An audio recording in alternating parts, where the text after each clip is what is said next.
Hello, Rahul. Can you confirm you can hear me?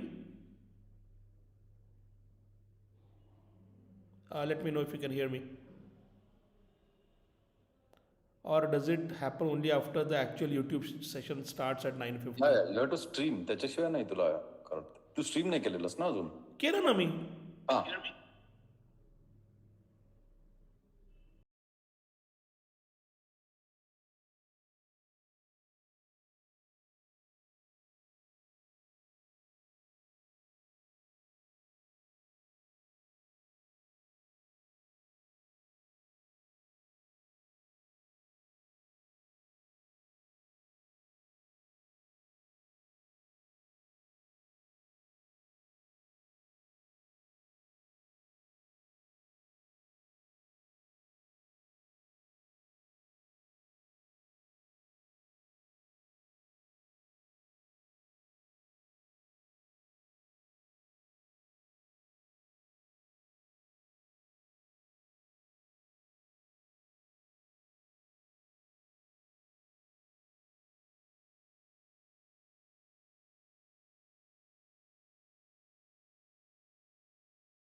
Hi, good morning. Good morning to all of you. Warm welcome. Happy New Year, everybody. Um, I just can somebody confirm on the chat if you are able to hear my voice clearly? If you can just uh, put it on the chat, yes or no. If you are able to hear me clearly, that would be helpful.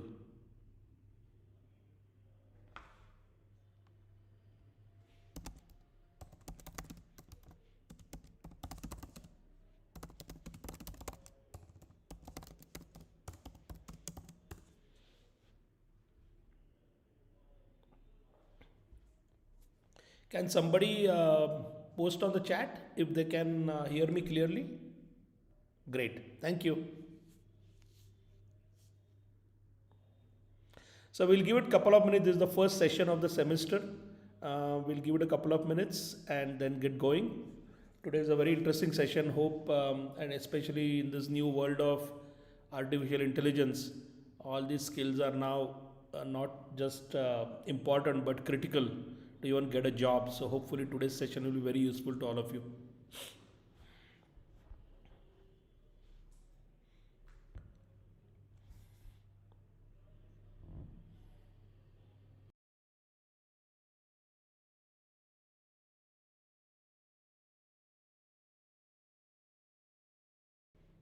We'll start at 10:05 exactly. We'll spend the first 5-10 minutes just to do a quick introduction about me and Satkam. Today's session is being conducted by me. My name is Abhijit Bray. So I'll give a quick background and then speak a couple of minutes about Satkam and then we'll get started with the session.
All right, I think let's get started. So, guys, my name is Abhijit Bide. I'm part of the Satkam team. So, before we get started, I'll talk about Satkam for a minute. So, Satkam, we are all folks from the industry. I have close to 30 years of experience in the industry. I have worked in the US for close to 15 years, and then I'm in India for the last 15. I work for product companies all my life, build products, and work for various companies which have either gotten acquired or we are acquired companies. So have good experience in how to build companies and how to lead companies and how to build good products. Like me, there are more than 70, 75 people from the industry who are working in various industries today, who are in leadership positions and really good in what they do as a part of Satkam, and they will be the people conducting the sessions. Satkam is a non-profit, so we don't make any money on this. We have hired students like you all our life. Between all of us, we have hired thousands of students and given them good jobs. And we realize and understand what skills are required for a student to get a job. So our goal, and we do it free because we want to do it for the next generation, where we want to help you guys get good jobs and keep your jobs, because as the world is changing, it is becoming increasingly difficult to get good jobs, right? So, or jobs for that matter. So we want to give you the skills to, and if you can get them during as you're in college, by the time you get to your fourth year and go for interviews, you'll be well equipped to compete and get a job. So we'll be going through sessions like today's session is on curiosity and inquisitiveness, and we'll be going through such sessions through the semester. And we do this across more than 50 universities across India. Last semester, more than 18,000 students went through this program, and we hope all of you guys enjoy it, benefit from it, and take most advantage of our expertise. I always tell students that all these people who are going to take your sessions are CEOs and VPs and very high leadership positions in companies, and given getting 1 minute from them is very difficult. But they are going to spend hours with you guys to tell you what they believe is important. So take advantage, pay attention, and learn, because in college you'll not get these kind of experts coming in because they are already working in the industry, right? So my appeal to you guys is pay attention and ask questions and take most advantage and get prepared for your professional life. I'm sure all of you want to have get good jobs and do well in life, and be 100% guaranteed that if you pay attention and use the methods we are teaching you, you will do well. um, Whatever we'll teach you folks will basically not be theoretical. It will be all case study based, and we'll give you methods to practice what you're learning. And post every session we'll give what we call as a continuous evaluation exam. It will be scenario or case study based, and it is mandatory because only the people who give the exam are considered as attended the session. And it is more for making sure you guys have understood the concepts and recall the concepts more than anything else. So we'll be mailing the exam to you guys post the session. Anyway, with that said, if you guys want any more information about Satkam, you can always go to satkam.org. I'll type the URL there and take a look about what we do, why we do it. This is the website, so you can always visit it. If you have any questions, we are there to help you. Reach out to us. And with that said, I think let's get going with the session now. This is the first session of this semester, and we'll be talking to each other. I will be taking some of them, but there will be many others who will be coming and speaking with you guys. All right, so let's get going. Thank you. If you have any questions, as I said, type it on the chat box. Feel free to ask any question. No question is a bad question. We would love for you guys to ask questions to us, and we would love to respond to them. All right, thank you.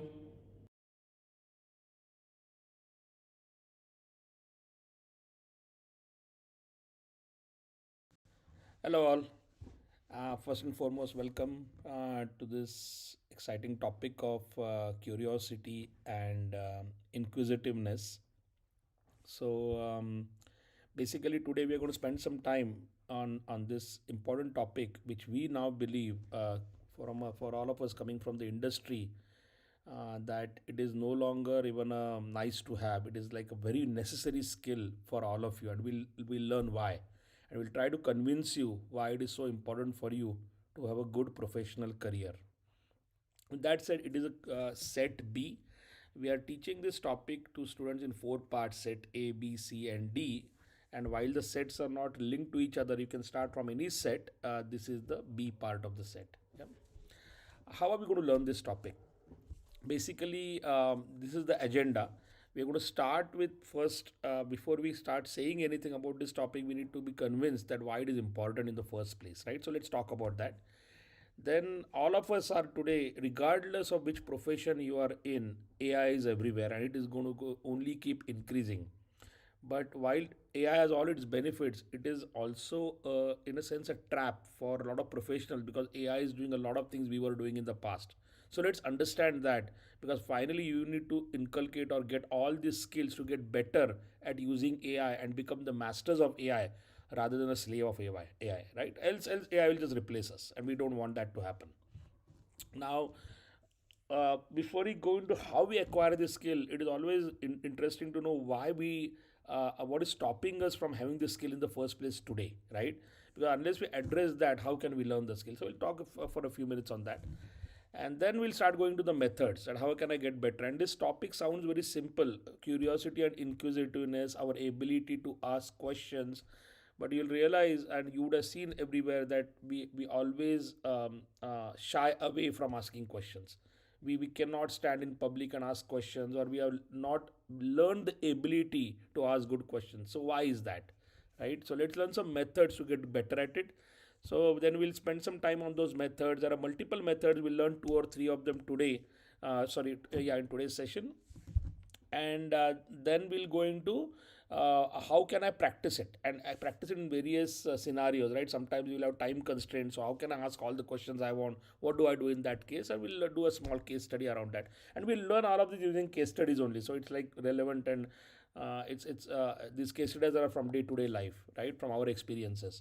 And then at the end, we'll also talk about how we can use this skill, which we are going to learn and practice, or we should, as a career edge to get a good job, to keep my job, to get promotions, to get better at what I'm doing, so on and so forth. So that's kind of the agenda for today's session. Of course, I mentioned this sets A, B, C, D. We did set A. We have set in recording. If anybody is interested, you don't need to see it, but in case you are interested, you can. So if so, reach out to us, and we can send the link to you.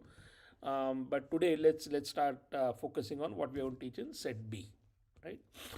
Um, Now, as I mentioned, let's first convince ourselves, right, on why being curious and inquisitive is a critical must-have skill. I mean, you hear about prompt engineering, right? I mean, prompts, or I'm sure, regardless of whether you're in engineering or finance or marketing or commerce or arts, doesn't matter. All of us are using AI now, correct? And with AI, the way you interact with AI is like you're interacting with a human being. It will not talk to you unless you talk to AI, right? So, funnily enough, while this curiosity and inquisitiveness was always important, now it is even more important, because else, how do you get the best out of something which everybody is going to use, right? Which are all these AI tools. So, and they are becoming more and more dominant. So let's convince ourselves about that first, right?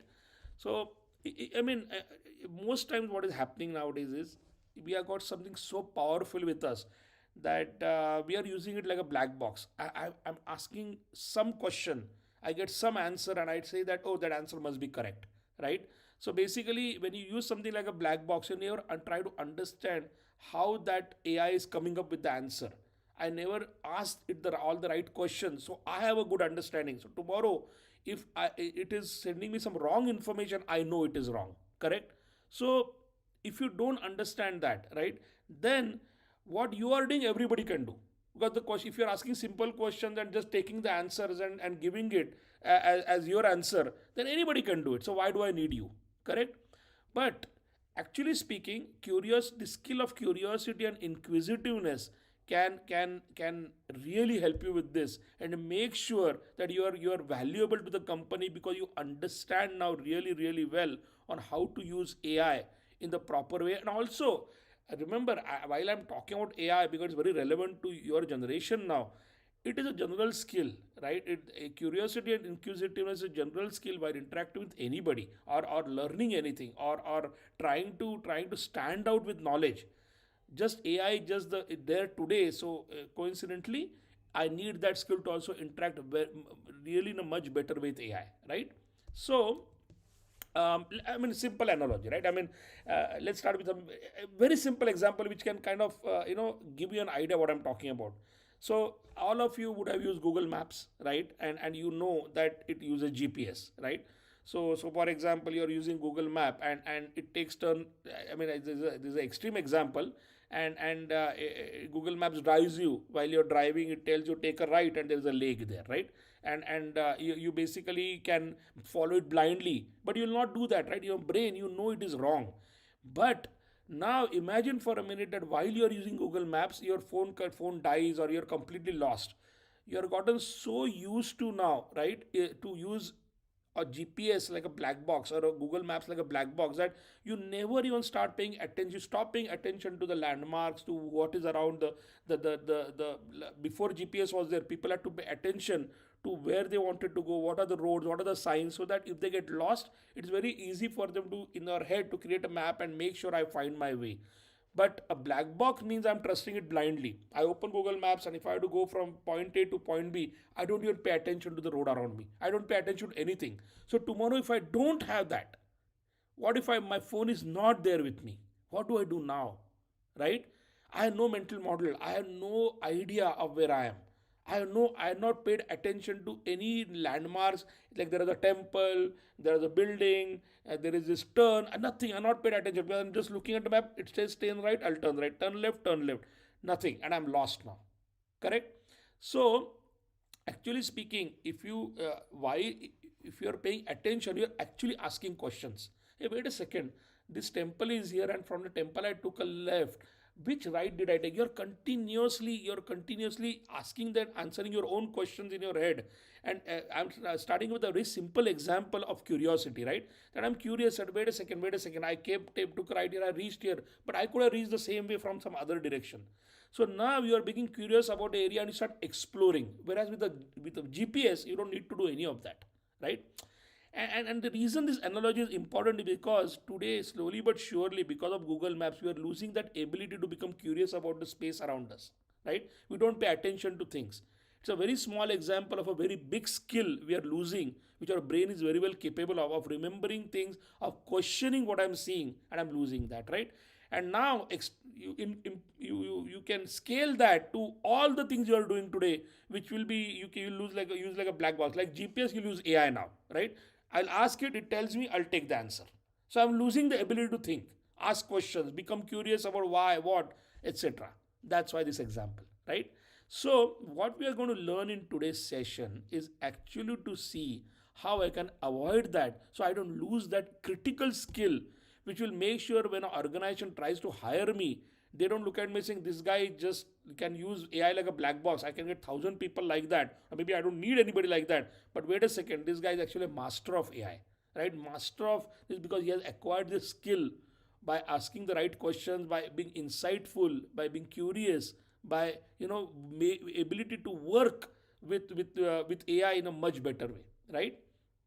And you'll be wondering why I keep mentioning AI all the time. But as I said, right, any job you're going to go into now, any job, right, regardless of what you're going to do, you are going to use those tools, right? Which is why the relevance of this topic. Yeah. Okay, so let's while I'm saying that if you use something like a black box, or which means that I ask a question, I get an answer, and I take it, right? Does it really harm you? Right? Does it really harm you from doing getting a job or doing better in your? Does it really do that? We will. I know there are there are from students from various backgrounds here, but I'll take a few examples, right, and tell you very simple examples of how it can harm you, right? So basically, let's say I know some of you guys will be in software engineering, right? You might be doing BTech in AI or BTech in CS, so on and so forth, and aspiring to become developers, right? Who can develop code, correct?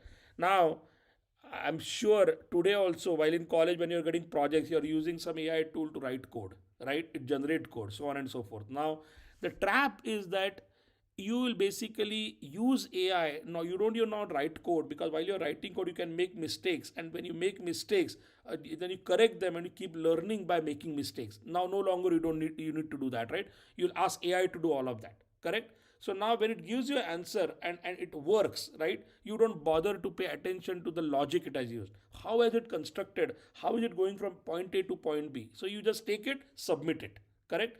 And same thing you might try doing in a job. Now the de-skilling part, the problem you're creating for yourself is because you're losing that ability to fix problems because you don't understand how it has done it. Correct?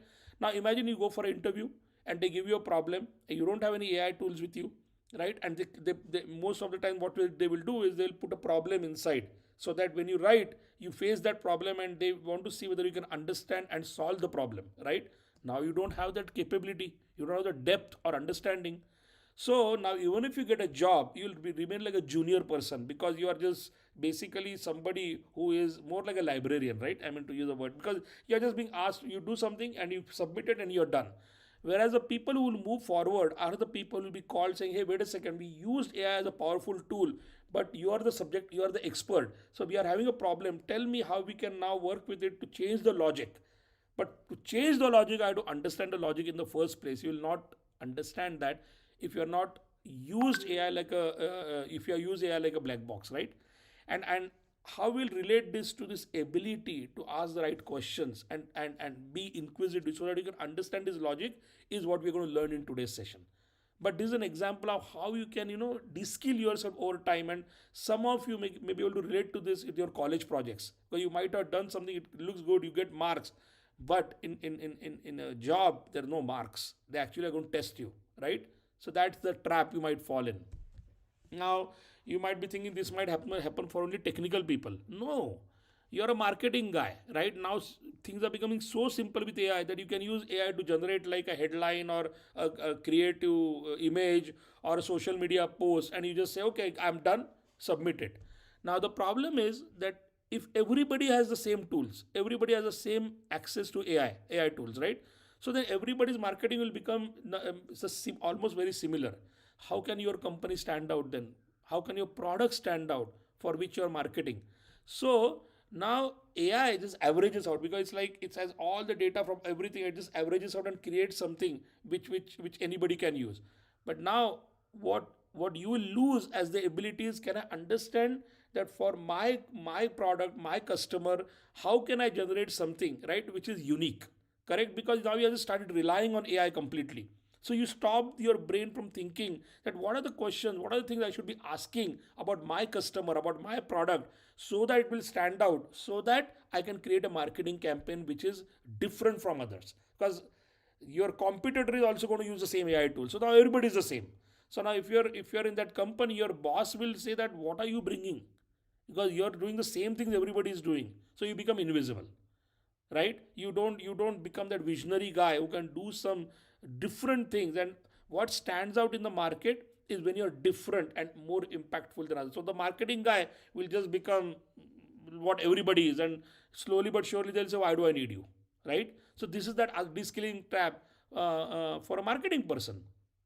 Similarly, right, let's say some of you guys will go into testing careers, right? It may be for software testing, hardware testing, it could be anything, right? But you might go into testing careers. Now, your before testing was all about was asking questions. Your ability to become curious about your product and ask all the right questions so that you can generate this what they call as test plan, right? That what all do I need to test? What is the most important to test? And more you ask questions, more and more you learn about the product and different aspects of the product so you can test it correctly. But now with AI, you're just going to feed the information to it and say, give me the test plan, right? And you will say that it generated a long list. Okay, let me just use it.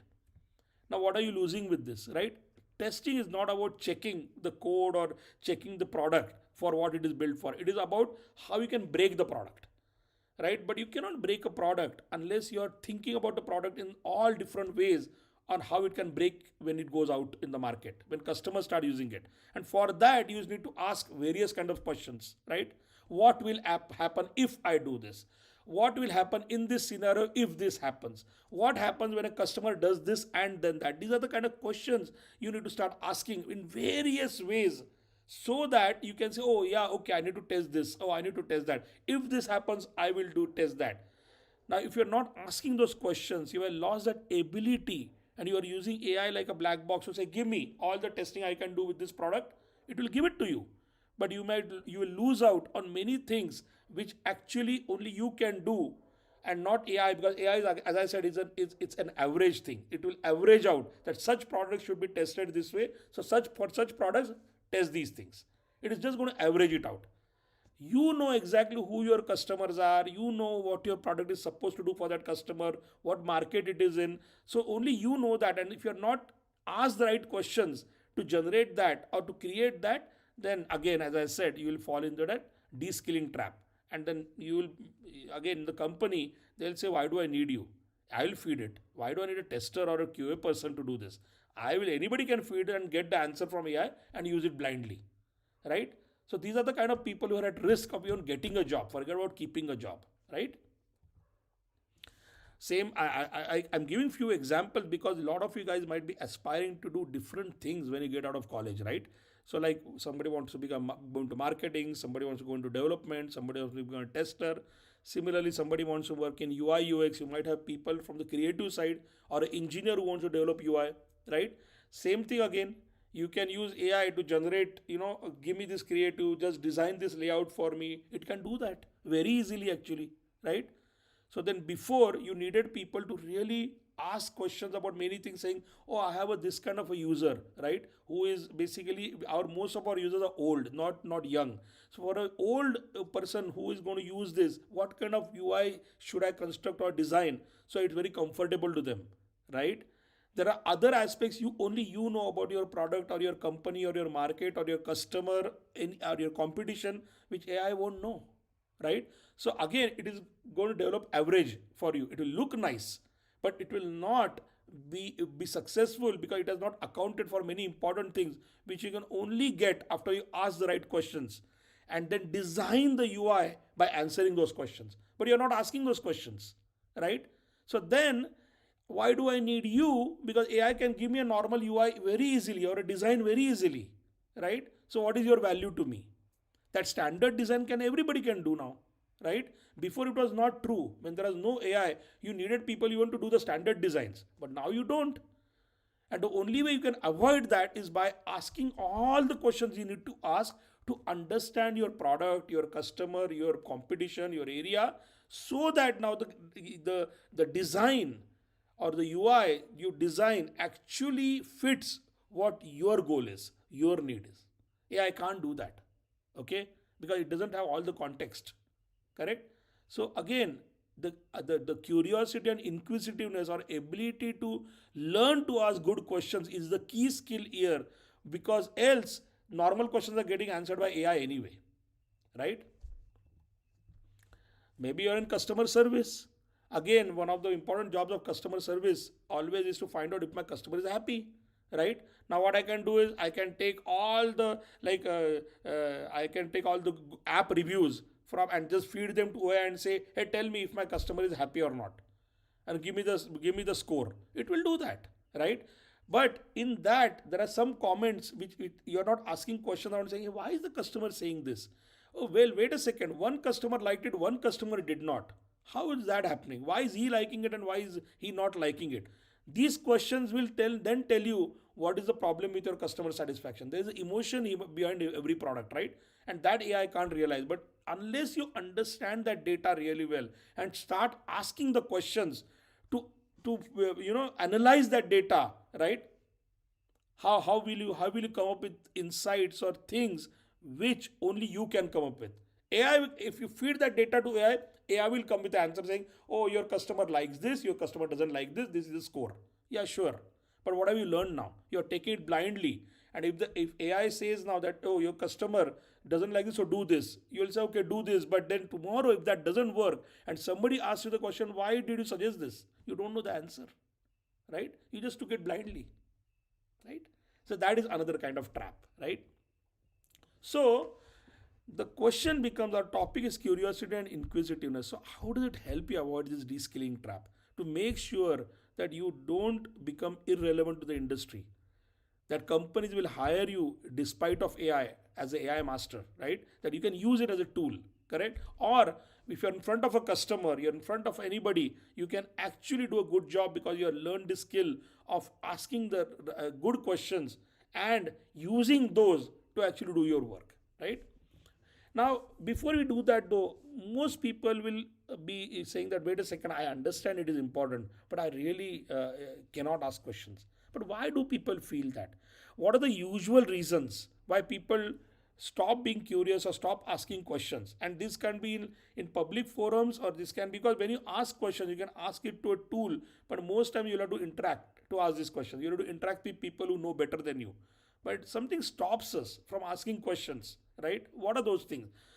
If I don't know that, right, even if I am convinced that I need to do this, I'll not be able to, because something is stopping me, right? What are those things?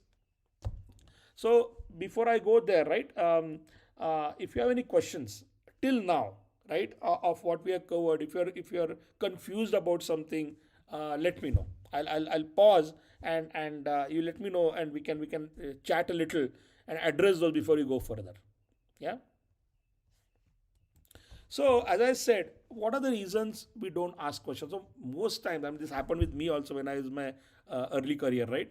We basically are afraid to appear arrogant or stupid, right? Oh, if I ask, will it sound stupid, right? This seems like a very dumb question. Should I ask it? But I don't know the answer.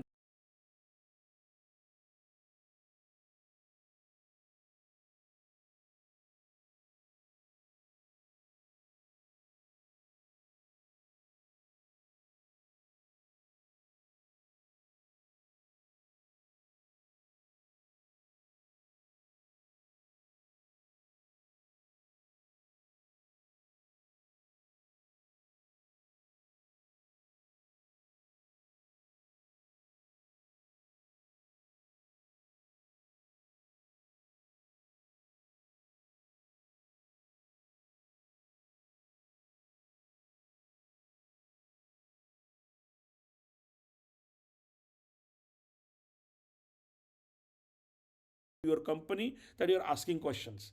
So remove the thought that any question, and I really mean any question, right?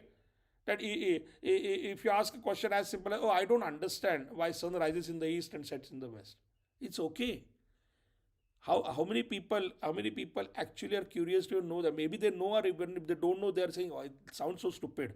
It happens every day. Why should I ask a question? No, it's not a stupid question. Because that will lead you to more questions which actually answer or make you understand things which others don't, right? So don't be afraid ever to ask questions, right? And believe me, as I said, no question will make you sound ignorant or stupid. In fact, you will be liked for asking questions. Okay, so that's reason one. And by the way, we take sessions on these in our other topics called articulation and communication, where we teach you, right, that if you're in front of somebody and you feel this, how can you actually ask the question, right, by without fearing this. But in this topic, I'm just saying that you should not ever worry about that. Go ahead and ask, right? Another thing is, people feel I'm an introvert, I don't have confidence, so on and so forth, right? But see, confidence doesn't happen in one shot. It takes time, right? Because you ask one question and then you get the confidence, then tomorrow you'll ask two, then sometime you'll say, wait a second, I asked this, but I don't think I did it in the right way. So you'll go again and ask it in the right way, and then feel confident saying, yeah, now I get it. So confidence is a true problem. I agree with that. It is a problem because a lot of us are not used to just making ourselves be noticed in front of people. But the only way to do this is start small, right? Start very small things. Start talking to people or asking questions to people you're comfortable with, or start asking questions to tools, right? Like you can ask questions to AI, you can ask on Google or wherever search engines and ask question. Doesn't matter. Maybe practice that way so you don't feel afraid or don't feel that you don't have confidence, right? And then move to people. But building confidence takes time, but you have to start somewhere. Start slowly, but do it, right? This I've seen with some people, right? They already know the answer. So somebody is talking and say, I know this. Yeah, I get it. But maybe you don't. So the moment you have that thought that I understand something 100%, challenge it. Challenge yourself. And do I really know it 100%? I think I know it fully, but maybe I should ask a couple of questions to clarify if my understanding is correct or not, right? Because the assumption is dangerous that I know everything. It will stop you from asking any more questions, correct? So The simple technique or trick here is that if you somebody speaking, you're learning something, yeah, I get it, I know this. All you can do is ask couple of questions to yourself, saying, if I believe I understand it, can I answer these 2 3 questions which I'm hearing here? If you can, and you can validate that, great. If not, ask those questions, right? Now this again, as I said in the bottom, we'll learn some methods, right? That how to know how to formulate a question, right? So some of the things we are going to speak about today on how to formulate good questions, right? But many a times we have a question, but I don't know how to put it in words. I don't know how to ask it in a way by which I can get the answer. Yeah, it's a genuine problem, and this is a skill one needs to learn. And it is not about language, by the way, not about knowing good English. If you can even formulate that question in your own mother tongue, right, it's okay. But we struggle with that, and it's a skill we need to learn. That I have a lot of things in my head I want to ask, but I don't know how to construct. It's a genuine problem, right? And but again, like confidence, you need to start practicing it, correct?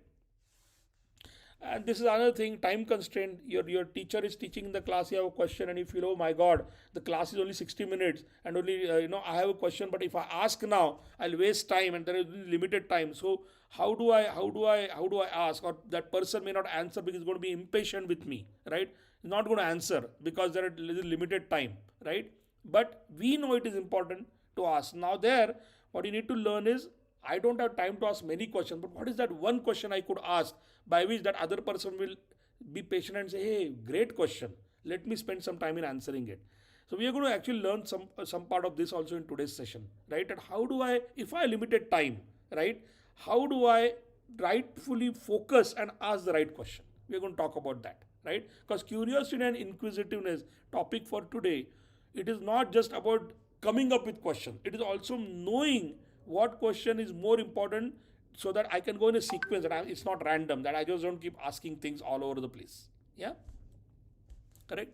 So let's start with a case study to just start testing ourselves on this, right? That how do I make sure that I'm developing, do I have this skill, or is there a method to learn this skill? So we can take a very simple example. Let's say that you guys are in college or school, doesn't matter, and you're taken to a local airport, right? Some local airport, and for a trip, and you are given a fantastic opportunity to go in and look at an aeroplane, right, very closely, and you have been told or tasked by your teacher or by whoever is taking you for the field trip to get the best possible understanding of how planes work and how they fly.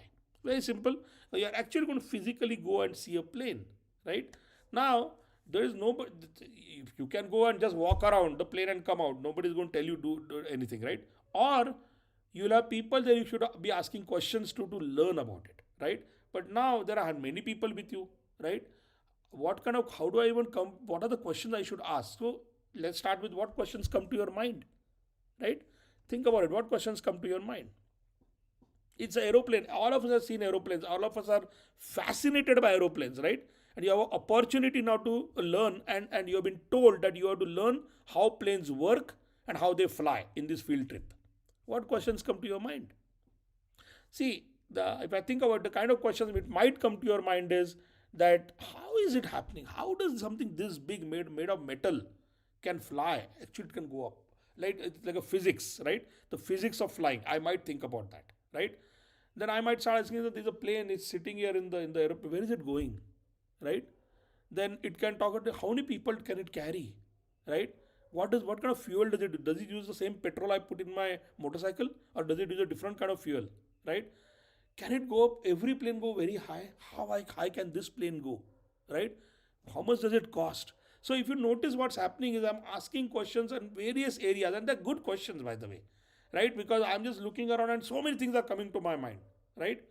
Now, the problem with this is why this is great, by the way. Coming up with this question is a very good thing. But now I'm confused. It's so many things I have to ask, right? So now, how do I even start organizing myself? Because I'll ask one question about how high it flies, and all of a sudden I'll ask questions about how much maintenance does it need. So it's like the person is also confused that what all is he asking, right? But the first step is, the great thing is that you come up with such questions. That's very good, right? But the technique now we are going to learn is that this technique you need to practice, right? But It's a very good technique where you say, wait a second, rather than rather than becoming inquisitive and coming up with all kinds of questions, is there a way by which I can make sure that I have covered everything correctly, right? So have I asked the right questions, right? Can breaking the problem and creating groups of questions will help me here, because my questions I go right from the physics of the aeroplane to how many people and where it is going, so on and so, it's all over, right? So can I call this problem breakdown, right? Can I create groups of questions in my head in categories which I am interested in, and rather than going all over, right, I can start writing or thinking about questions in each category. What does that mean? What is a category? So I am told to look at a plane, right, and understand how it works and how it flies. Correct. That's my goal. Correct. So to know that some of the things which I because I was seeing a plane so closely and I'm given this opportunity, so many questions have come to my mind that maybe I can categorize them. So what kind of category I can think of? For myself, I thought about these categories like design. Like we ask the question, how does it fly? How? The physics of it. How is it designed? Why is it designed in that shape? So there might be some questions around the design part. Another thing is what all does it do? Right? The functionalities. What all can it do? Right? So I want to love that, to know that. But while I'm knowing that, I'm really interested in the history also. That how did this plane get invented? How long have planes been around? Right? Who invented it? Have all kinds of planes, right, being invented at the same time, or was it happened that slowly planes kept improving to where it is today? So a lot of interest in the history. So my third category in my head is history, and the fourth is like this plane is here, but where is it going? How does it go from A to B, right? Who manages the maintenance? So there are this whole questions I'll have on operations. So now, I mean, you can do your own categories, but now all of a sudden, right? My I directed my curiosity to become much simpler for me to understand, to ask, because I created four distinct categories. And now, what I'll do is, if I have pen and paper, I'll write, or I will first take 5 minutes and say, wait a second, now what questions should I ask under design? I'll not focus on functionality, history, so I'm not confused. So I'll say, okay, for each one of these categories, right? In design, the kind of questions I'm coming up with is what are the materials used? It's metal, but what is that metal, right? And why this and why not something else, right? I have a question on the design of the shape. Why is the wing shaped this way? Can it be shaped a different way, right? Or what is the purpose of the different control? I see so many things on this plane. What is the purpose, right? So why is the design incorporating these different things and what are they for? So many such questions. But now my mind is focused and I'm not going thinking about where is the plane going, right? How many people does it have? I'm focused on one category called design. So I'll first note those down. Then I'll go and say, okay, now I have 2-3 questions on design. Let me come with 2-3 questions on functionality, right? That how do they generate the power, for example? And I see that there's a most important thing is that it has to take off and land. So the landing gear comes in, goes out, comes in. What is the function, right? What is the function of the landing gear exactly? How does it work, right? And a plane goes from A to B to C to D, and how does it do that? What is the navigation system, right? How does it know where to go? You know that a lot of planes fly on autopilot automatically. How do they do that? How do they know where to go, where to land? What is that navigation system while in the air? So there's a lot of functionality. So I now focus on those 2-3 questions, right? Then, as I said, while I'm doing that, I'm very curious, right? This plane I see, right? It's a Boeing or whatever, right? Has it changed or has it been the same design? For when did the airplane start changing, right? What were some of the key innovations? What planes were there in the 1940s, 50s are very different than in 2025. So some key inventions would have been done to make planes this good. What are some of the schemes? There might be hundreds. What are some of the key ones? Right? What are the major milestones? Right? What are the major milestones in the history of aeroplanes? Correct? Which means big things have happened as the planes kept developing. What are those? Correct? So again, guys, basically what I'm trying to tell you is that it's becoming so simple for me now when I categorize, because I don't get distracted now. I'm focusing and asking questions, creating categories. Correct? And then when I do that, now it's very simple, because now that I covered everything which I'm interested in, I'm clear in my thoughts, right? But now, if I have to ask questions, right, and I have limited time, because there will be people, that person who has taken me for a field trip is helping so many people, correct?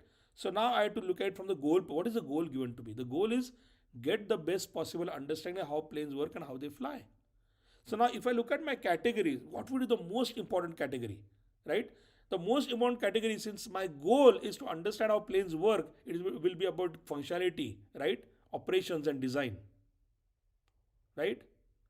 While less important will be history and operations, right? Sorry, there is a so typo is there, right? So functionality and design, right? My mistake.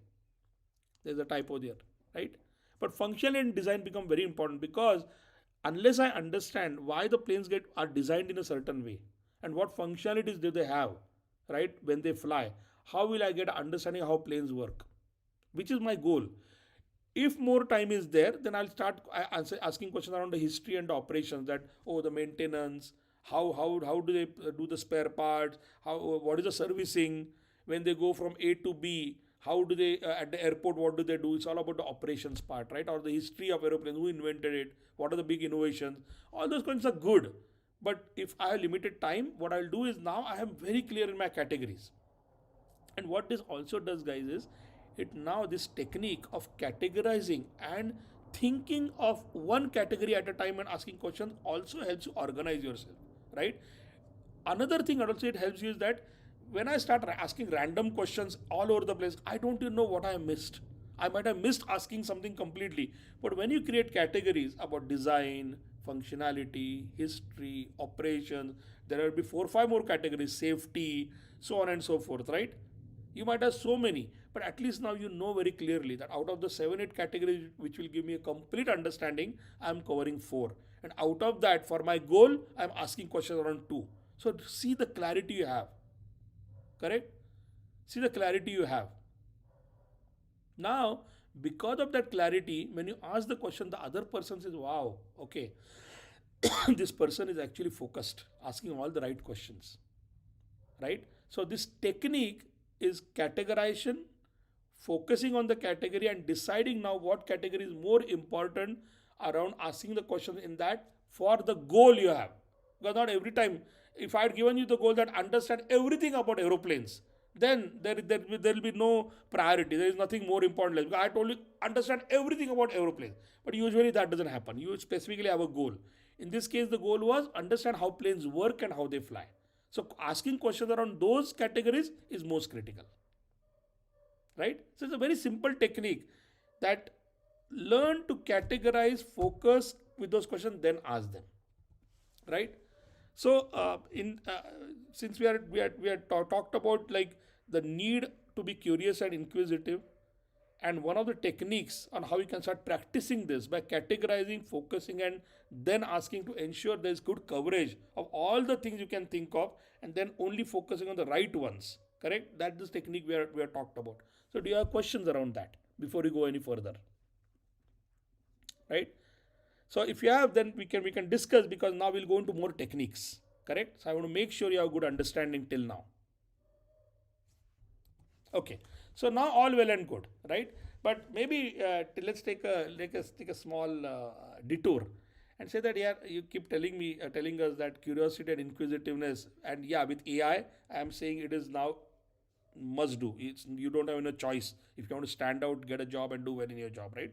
But in the past also, have there have been so many smart people in the world, but if you look at studies and research, you will notice that the smartest people in the world were the most inquisitive, right? I mean, there is a famous I think there's a famous quote, if I'm not wrong, by Einstein, if I'm not wrong, that if I'm given let's say 100 minutes, right, to solve something, I think what he said, and it's not exact, okay, but the theme was this, that if I 100 minutes I've been given to solve something, I'll spend like 95 minutes asking questions and 5 minutes to solve. Because the solving part becomes very easy once you understood the problem. And the only way to understand it in depth is by asking questions, right? Has this though been proven? And I can tell you hundreds of most profound and important inventions in the world or innovation in the world have come by asking questions, right? I mean, we can take just, I can give you hundreds of examples. We'll take two quick ones, right? I mean, penicillin, everybody knows that. I don't know who doesn't know penicillin, right? So Alexander Fleming, right? I mean, penicillin was a game-changing medicine which saved millions of lives, right? How did he do it? So he was like a bacteriologist, right? And I was working in his lab where he noticed that what he had kept overnight, right? There was a mold going on this, what they call as a petri dish, right? I mean, where they actually, put something and they experiment on it, right? And there was like this particular mold growing, and he said, "What is this?" Somebody else would have just taken, say, "It's dirty. I'll just throw it." Like people like us would have said, "Oh, I'll just throw it out. It's looking dirty." But he said, "No, wait a second. What is this?" Right? What is this mold? And around the mold, it seems there is a clear area. Something the bacteria are not growing now there. Something happened to the bacteria around it, right? Then he keeps asking questions. Why is that mold which there, right? That fungus, and around that the bacteria are not growing. Could it have done something to actually tackle those bacteria? Which means that it is able to handle the bacteria and kill them or do something about it where others cannot. So then can I figure out what it is? So he kept asking questions, right? And that simple thing which somebody like us would have just thrown out saying it looks dirty, I'll just throw it. He kept asking questions around those and kept researching and answering those. And a powerful antibiotic came out, which is called penicillin, right? Just because he answered his own questions. That how could this mold and the area around it look clean? Where are the bacteria gone? He asked these questions and he revolutionized medicine, right? And I'm giving you an example which is not from your background potentially, right? But from your background, what we experience every day, right? Another great example is the World Wide Web, the internet. It was not invented by somebody because he sat down and said, I want to invent something like the internet, right? Tim Berners-Lee, he's a British computer scientist who worked at CERN, right? When his basic problem was, I'm not able to share information among colleagues, among researchers, right? He was frustrated by the limitations of what he was using today. So he started asking questions. Why can't he do it today? What is it that I'm getting frustrated with and why? And then he started asking questions, is there a way I can create a system that allows us to share? And it kept asking questions around and kept answering them, right? Working with people, collaborating, asking questions to people who are knowledgeable. But he kept asking these questions, and slowly but surely, what started as something which the problem was, I want to use it just to share things with my colleagues, gave rise to something which completely changed the world. Completely. The World Wide Web, the internet. Actually, you should read about this. There are beautiful videos and articles on this on the web, that how World Wide Web was invented. Can you imagine?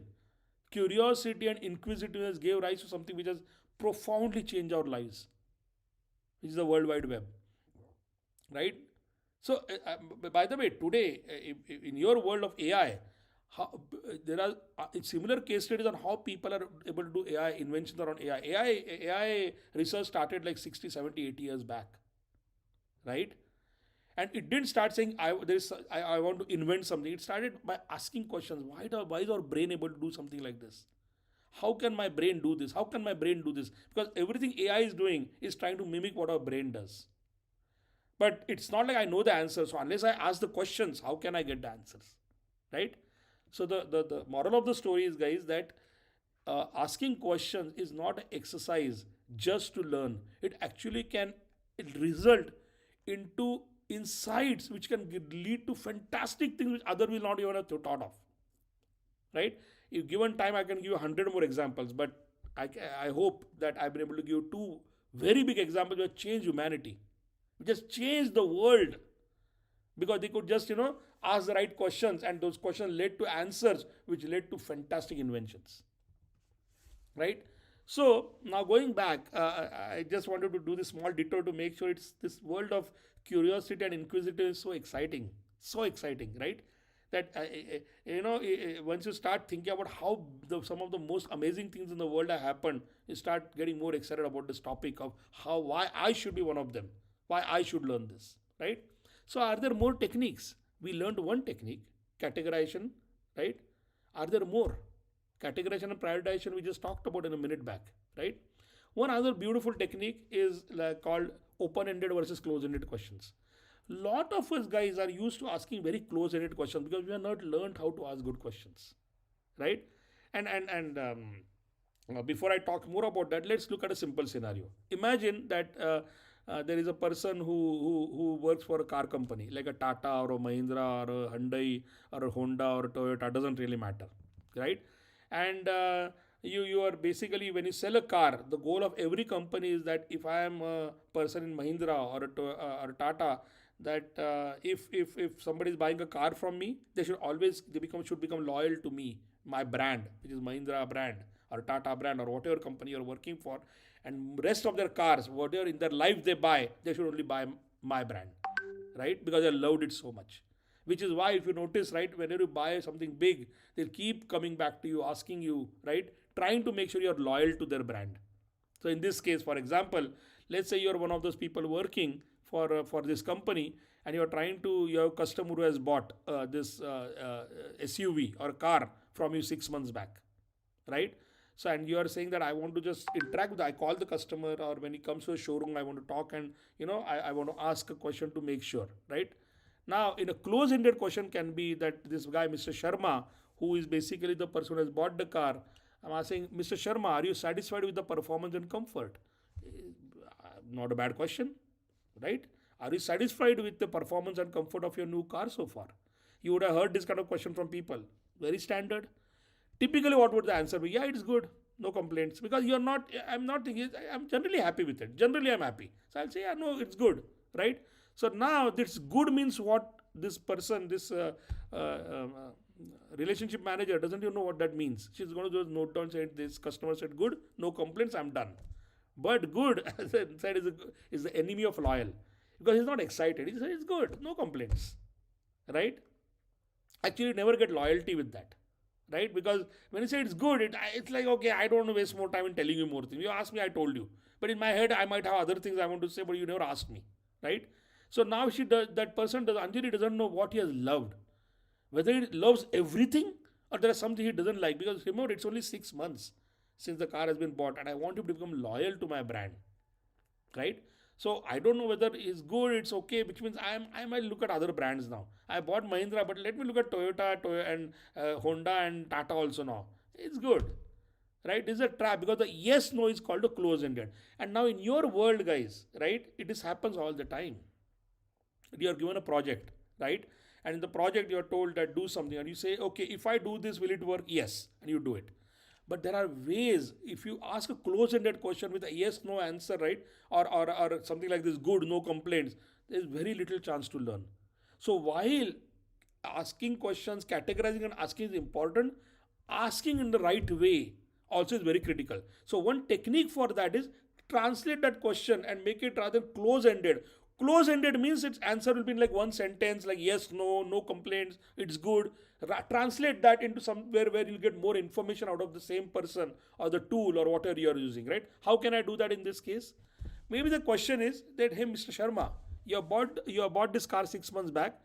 Was there a time in those 6 months when you were driving the car and you just loved something? It impressed you. Or maybe there was a time when it say, I bought this, but I don't like something. Has it happened to you? Right, during your family trip? Now look at this. Now it will trigger Mr. Sharma to think, hey, was there something I loved? And was there something really irritating to me? And then he could answer the question saying, yeah, last month we drove to our village, right? And I loved the ground clearance because my village has a lot of potholes, a lot of speed breakers, natural speed breakers, right? And the potholes, and my family felt safe because never the car, right, touched anything. The ground clearance was very good, right? But I also noticed that my village is remote, and when I went there, the infotainment system, the where I wanted to listen music, was lagging, right? And when I tried to connect this to my daughter's phone, right, it was continually lagging and giving problems. It was very frustrating for me, right? Also, my my first servicing, I'll stay a little far. I wish somebody had picked up my car, right, and brought it back to me. I would have loved that. Now look at the amount of things is said rather than the yes no answer. Oh, it's good. The same person will say, yeah, it's good, no complaint, because the other complaint not big. Generally loves the car, likes the car, but doesn't love it. Right? I want him to love the car. So now, what did it tell me? It told me that the ground clearance are top priority, loves that, and safety, likes safety. Right? So maybe there is something I can suggest my company, or suggest something to him which will improve or actually focus more and more on things he loves. But I also noticed he doesn't like something. So quickly, maybe I could voluntarily say, hey, I noticed, but can you leave the car for, I will take care of this problem, or bring it in, right? Bring it in and we'll take a look for you, or we'll send somebody, right? And you might give him just for the first time, we'll do a pickup and drop. Now this customer starts becoming loyal, saying, hey, not only sold me a very good car, they're caring out whether what I love, what I don't, and trying to fix it. That's how you gain loyalty with this one open-ended question. Rather than asking whether do you have any problems, do you have any complaint, I say, yeah, it's good, no complaints, look at the amount of things I learned. So this technique is about taking a question and rather than making it close-ended, make it open-ended, so that you get more information. But you have to ask it in a way by which I can get information, then I can analyze the information to get insights. Right? Very, very interesting actually. You can try it. You can try when you are reading something or trying to understand something, right? You should try this. Correct? It will show you actually that how the same question can be translated into close-ended and from close-ended to open-ended, and it will teach you so many things. That's the technique. Right? Now there is another beautiful technique called 5 W's and 1 H, right? I mean, rather than telling you, as I said, in Satkam, we don't do theory. These are real life scenarios, right? So these are things which happen. And I'm taking some examples from non-technical companies, non-software, because this technique is generic. Whichever field you're going, this skill is critical, guys. Critical, right? So let's consider the scenario where there is a restaurant, right? And what it is noticing is there is a sudden decline in customer satisfaction. The reviews and the stars I'm getting have gone down, right? And online reviews and feedback forms which I'm collecting, it says there is a decline in customer satisfaction. How do I use this technique, right? 5 W's, 1 H. What does that mean, right? You see how, and remember this is a good technique actually. So what is the first W? First W is what? So before I get into it, what is the problem, guys? So ask that question. What is the problem? Problem is customer satisfaction is declining. The results in fewer repeat customers. So what is happening because of that is I'm getting less and less same customers coming. They come once and they never come back.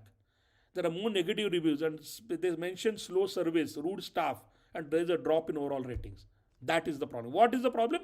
This is the problem. All this information is available with me, right? I'm seeing this information. So I understand now what is the problem.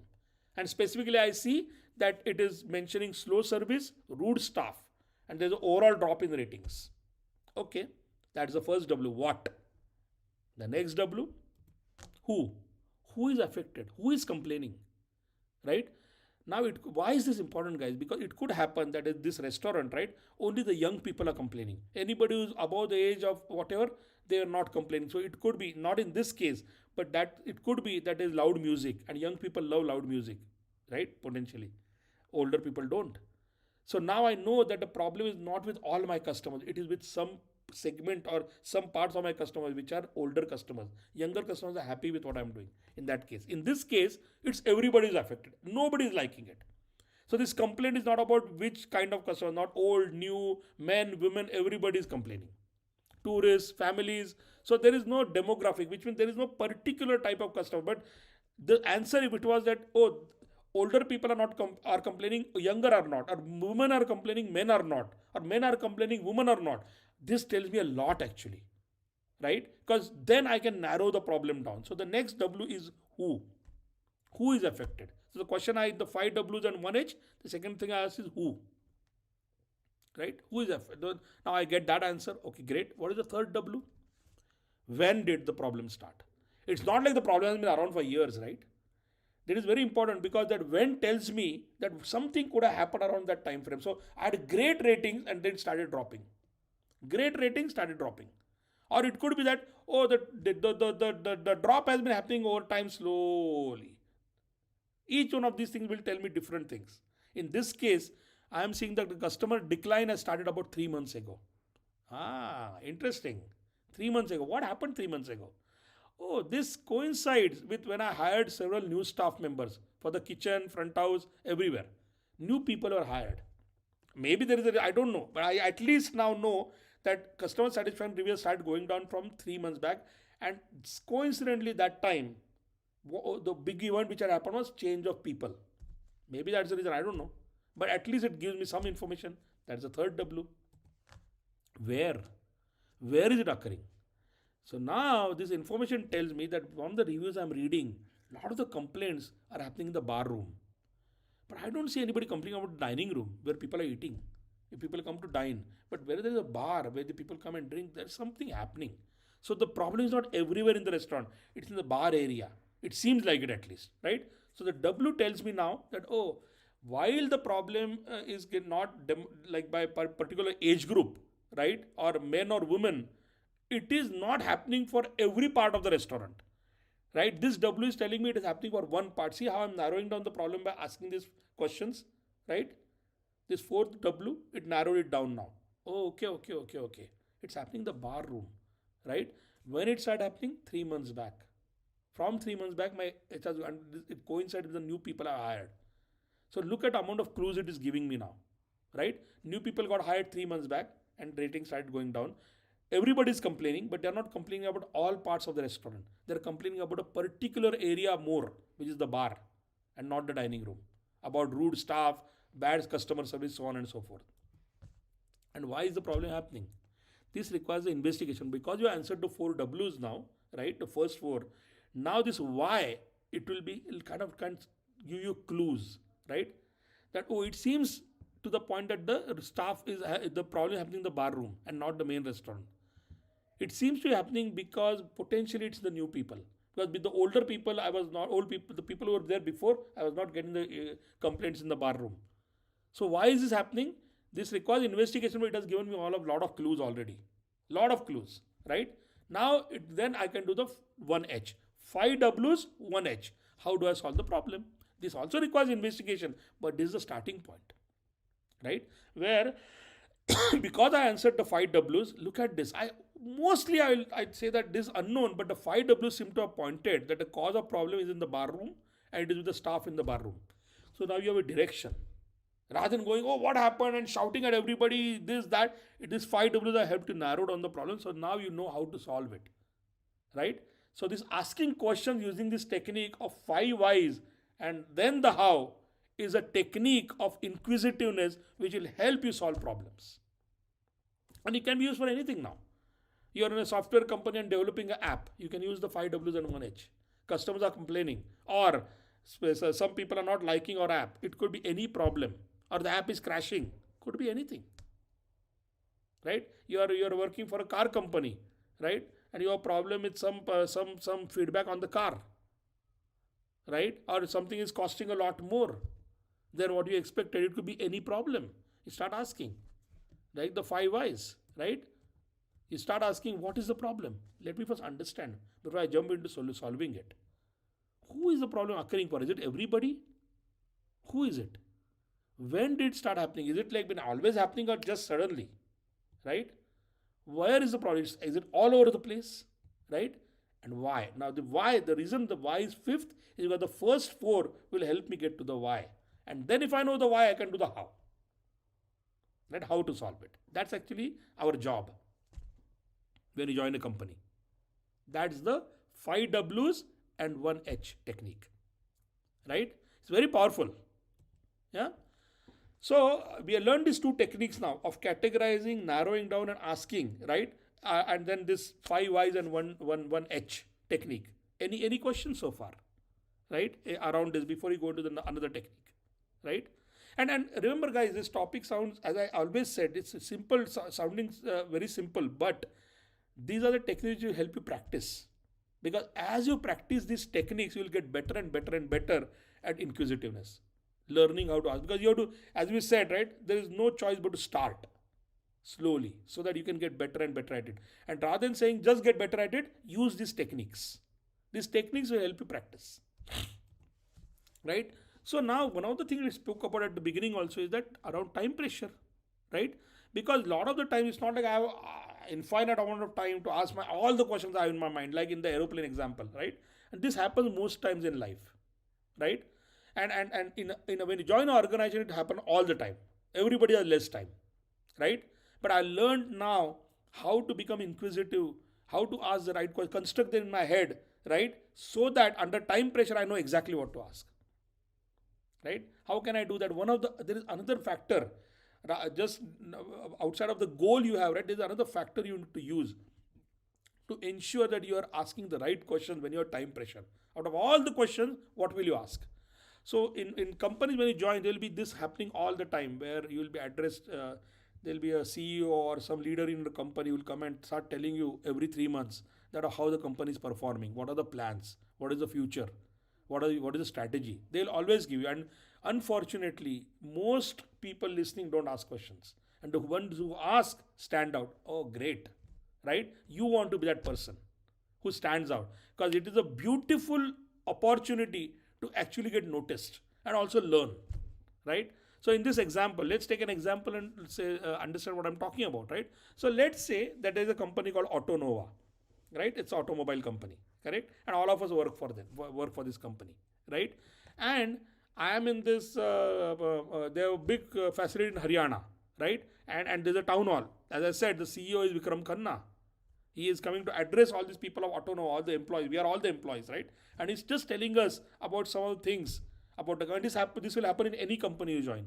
Somebody will keep telling you, but we nobody pays attention, and then they realize, oh, why am I not getting opportunities? Why am I not getting promotion? Why am I not doing good work? Because when you had the opportunity to show who you are, what your skills are, that you're interested, you don't take that, right? These town halls are a beautiful opportunity to do that, correct?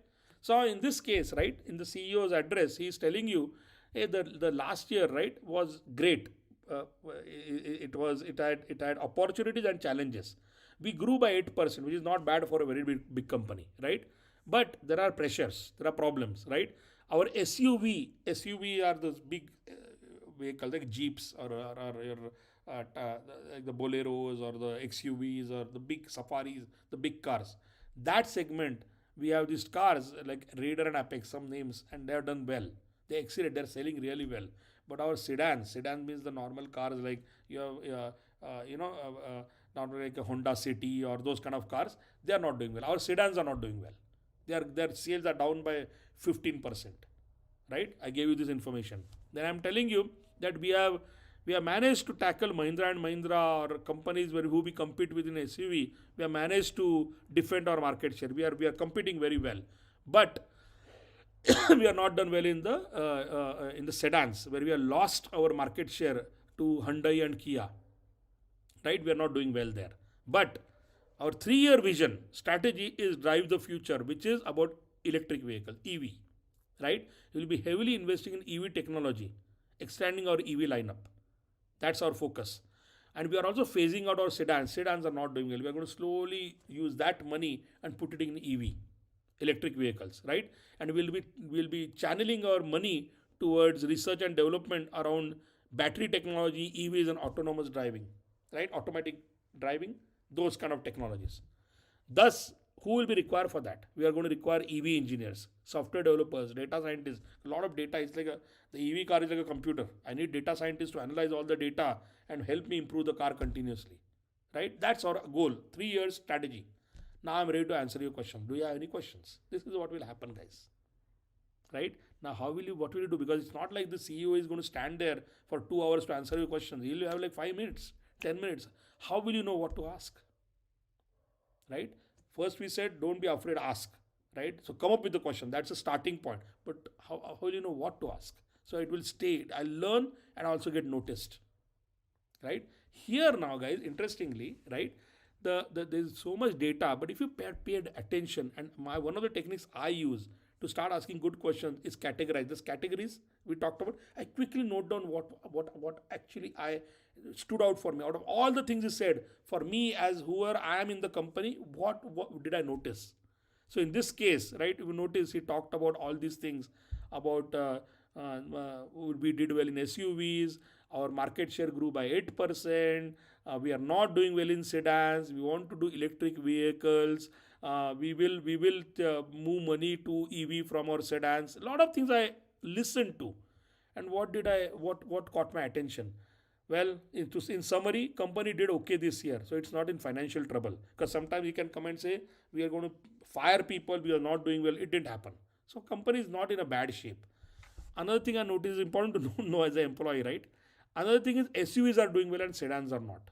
The big vehicles, SUVs are doing well, sedans are not. EV is a big area of focus. And sedans should be a declining investment, which means money will be moved. So if I imagine how important this is, imagine that I am listening to it and I'm working in the sedan department. All of a sudden, I know my job is at risk, right? I need to notice this, that sedans are a declining investment while EVs where the new investments will go. I need to know that because I'm in sedans. If I stay there, one day I'll be fired. So he said things which I listened to, and these things caught my attention. So now what? How will I ask a good question?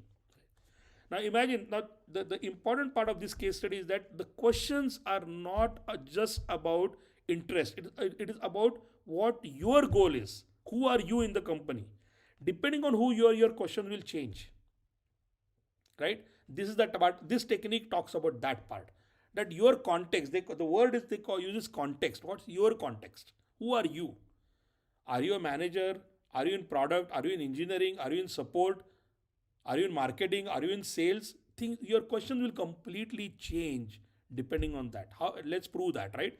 So, if you're an engineer, what would be your goal? Your goal is to ask a question where you learn, but you also stand out as an engineer in the crowd.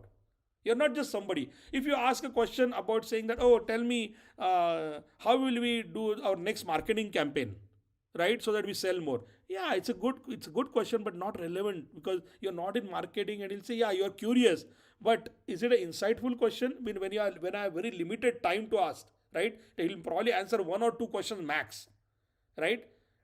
Should I ask a question on marketing which have nothing to do with, right? So the context of who you are, and this is a case study when you have very limited time, right? So now immediately in my head I categorize saying that basically as an engineer what am I interested in?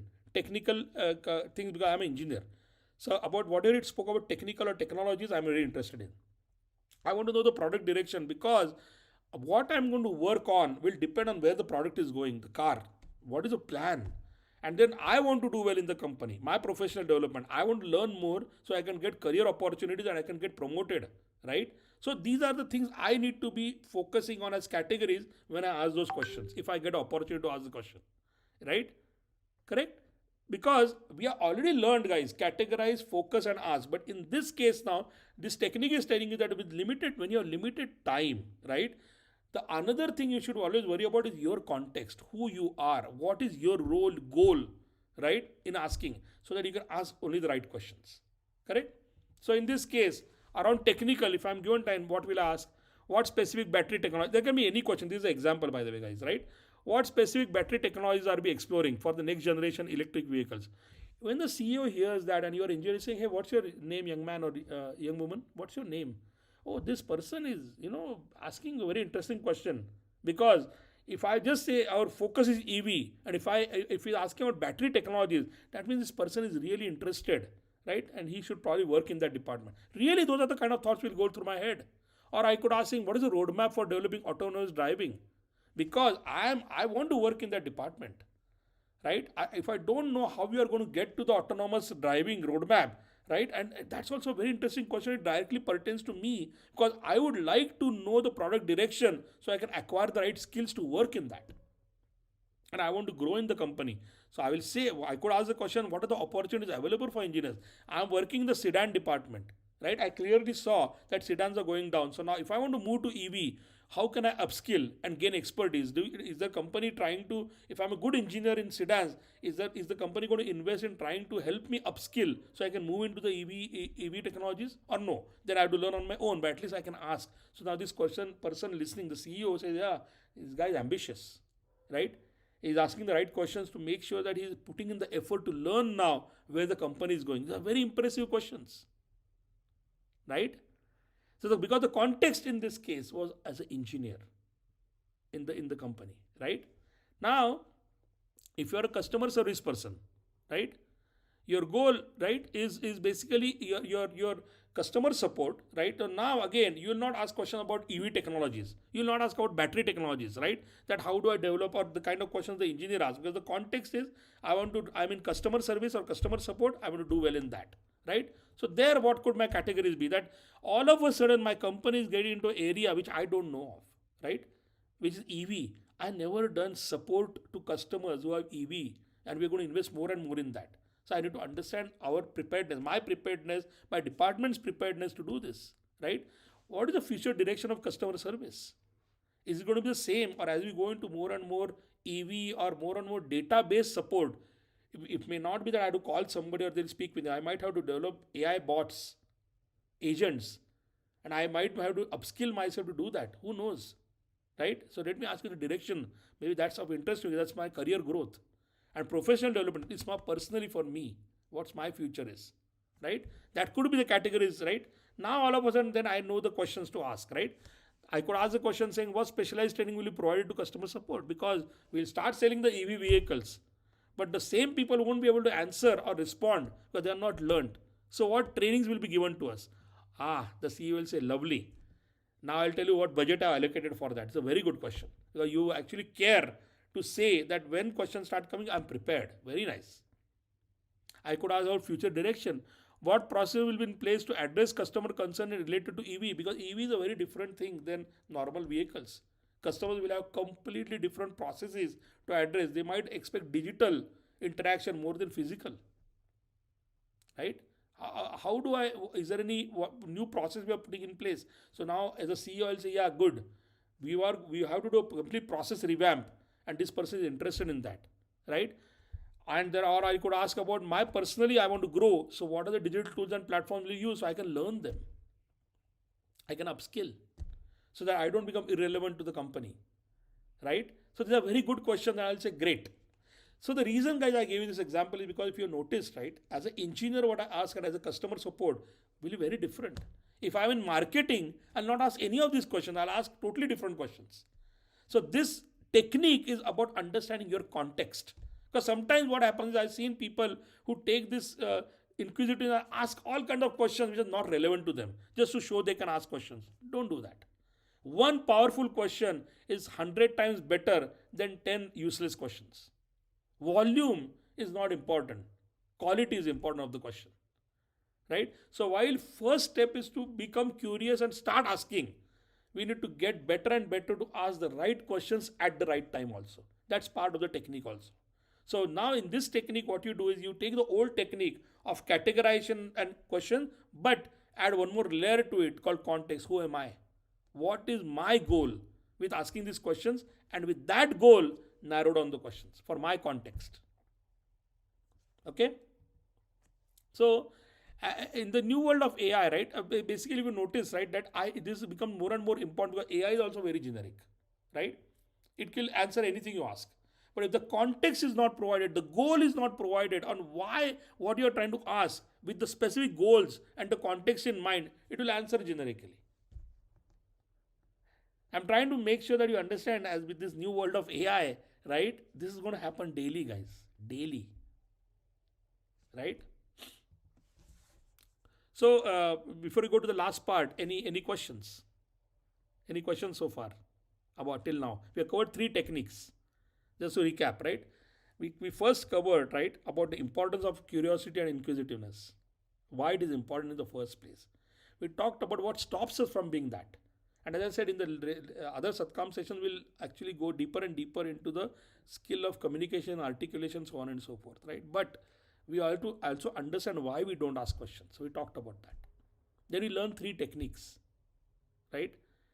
Categorization, focus, and prioritization of questions. Then we learned another technique of the 5 W's and 1 H. And then we learned about this with this industry case study. We learned about another technique of contextualizing your questions on for who you are and what your goal is. Right? 3 techniques. Correct? So any questions so far?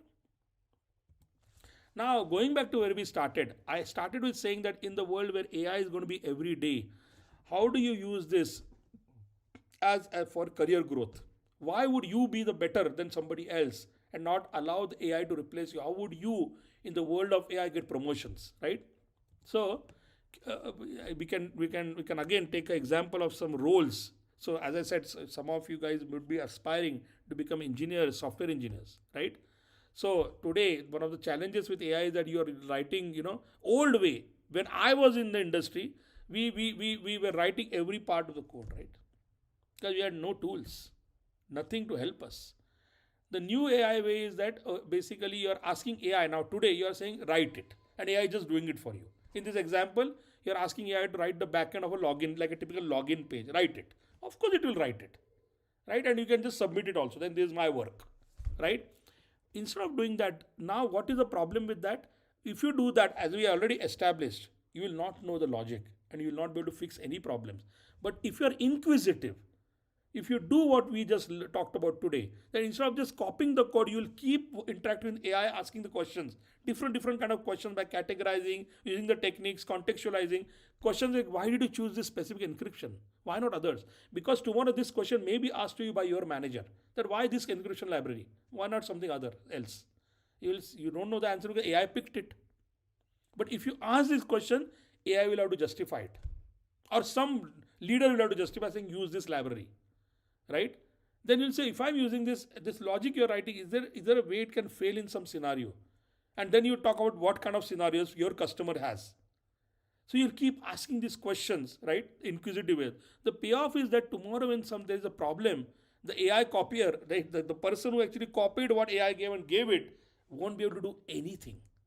Whereas the inquisitive engineer who has done this will be able to say, yeah, wait a second, I know where the problem is because I actually had gone into why it picked this library or why it did it this way. And yeah, now let me go in and figure this out.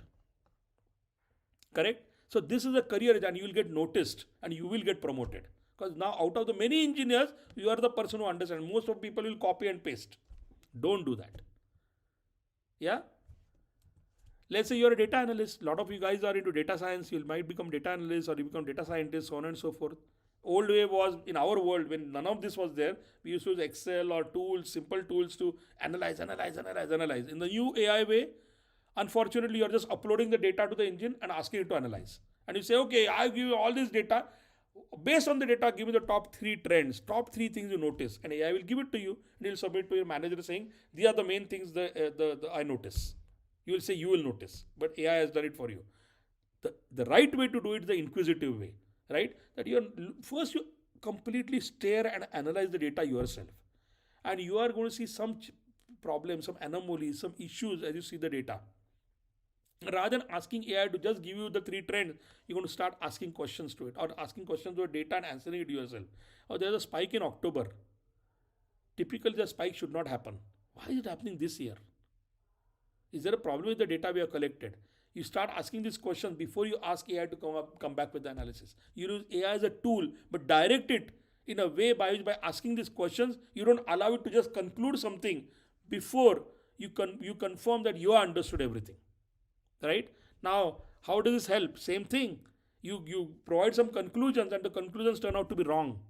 Right? There's a problem with the core data itself. Most problems happening today is the data itself is wrong. But you don't notice it because you fed all the wrong data. It's called garbage in, garbage out. You give garbage to AI, it will provide you some answer to the garbage. It is garbage. But if you ensure the data is good, then the answer will be good. And for that, you have to ask all the questions around that data. Right? Again, same thing, you can use categorization, focus, all the same techniques, guys, around data. Right? And now you just don't report it. You're not just a guy who's saying AI came with these 3 trends. These are 3 trends. Now you know the data in and out. And you will stand out and you will get promoted or you will get noticed in the company. Right? So basically, I took examples from software companies, but this can happen especially now a marketing person can say, give me a marketing plan, right? For this app we have developed, it'll feed all the information, it'll give some marketing plan. But I already said at the beginning, the inquisitive person doesn't do that, right? They will know their customer. They'll ask questions that, oh, I'll feed you all my customer data. And from that, can you figure out what are the psychological triggers? It could be anything. Or you work with your customer, speak with them actually, and figure out what they like, what they don't. And make sure that kind of data is used for AI to come with its analysis or the conclusions to develop their marketing or brand strategy. Then you will stand out because now you basically have done something which is unique, different. You're not taken data which is available to everybody and your marketing campaign doesn't look like everybody's marketing campaign. You ask all the right questions with the context, with the techniques we have learned. Right?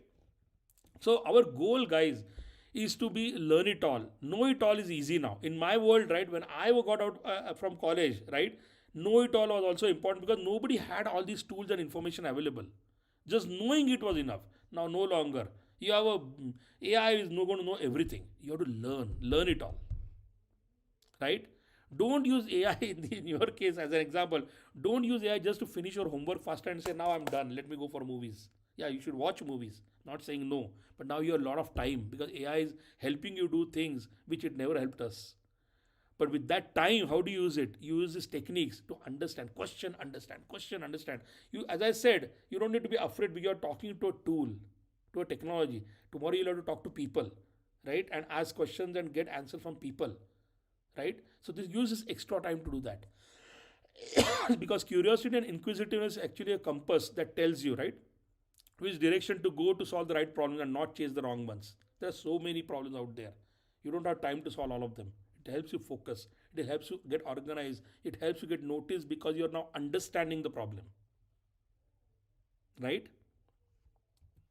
Right. So, in summary, any questions? We're at the end of our presentation. Any questions so far? If not, um, um, then I would say go on and see the world in a different light. Be curious and be inquisitive, and we guarantee it at Satkam. We guarantee it. It will be far more interesting and beneficial for your careers. It's a must-have, guys, in today's world of AI, especially so. Trust us on this. We take interviews all the time, and people who are not showing this are not getting picked in many of the companies you are working in now. We are not picking people unless they demonstrate this skill. It's that important. Okay? Thank you.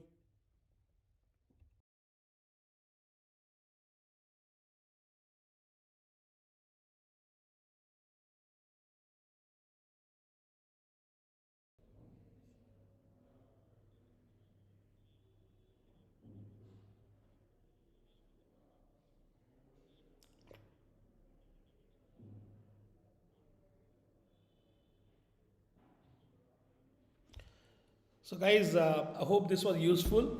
Uh, Before we log off today, any questions? If you have any questions, please type them in the chat box. I hope, especially in this new world you guys are entering, we have been able to tell you why it is so critical, and practice it. And any questions, we are always there to help you, right? And these are simple techniques but very difficult to master. So more you practice, the better you're going to get, right? So any questions before I we log off the session? I'll hold off for a couple of minutes. If there are any questions, please type them in the box and I am happy to answer them.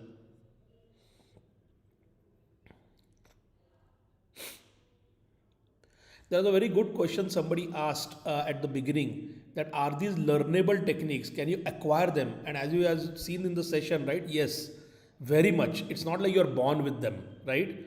We all are born with inquisitiveness and curiosity, all of us. We just have forgotten it, right? So it's very easy to bring it back as long as you practice. Very difficult to master, but not difficult to bring it back. You can, the starting is use this technique and start with your college projects, with what you're doing every day, right? So it's very acquirable. That was a good question by somebody. Any other questions?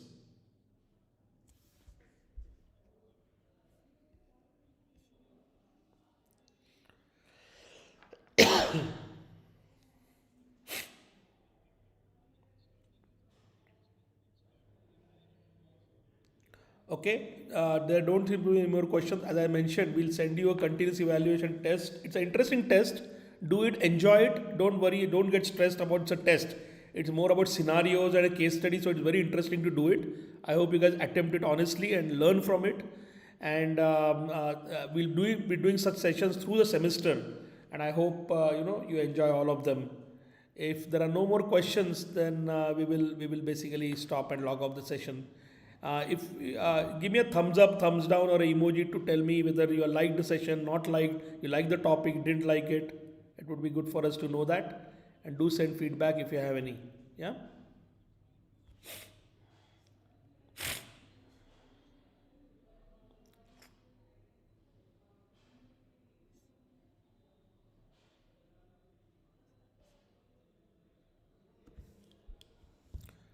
Okay. Then thank you. I'm logging off. Thank you very much. Thanks for your time. Bye bye.